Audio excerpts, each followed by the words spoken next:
Le shutdown commence à se faire sentir et ça commence à faire mal pour beaucoup de gens. Toutes les agences, toutes les administrations qui dépendent du financement fédéral aujourd'hui sont gelées, ne peuvent plus dépenser de l'argent qui n'a pas été alloué par le Congrès. Évidemment, ça a des conséquences sur tout un tas de domaines, par exemple les transports. Il y a des ralentissements dans le secteur aérien. On a des gens qui aujourd'hui travaillent dans la sécurité dans les aéroports qui ne sont pas payés. Vous avez des files d'attente qui se rallongent de jour en jour.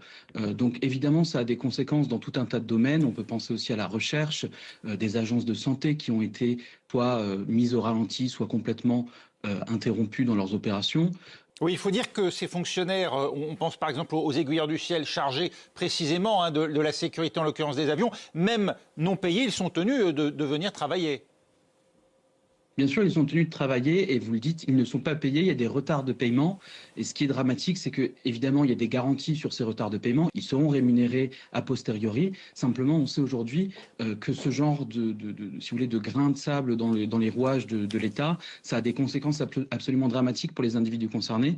Pourquoi? Parce que des études ont montré, par exemple, l'année dernière, qu'environ 37 ou 38% des Américains aujourd'hui déclarent ne pas pouvoir faire face à des dépenses imprévues à hauteur de 400 $. Donc vous imaginez bien que se voir interrompre le versement de ces salaires, ça a des conséquences absolument dramatiques pour des tas de familles.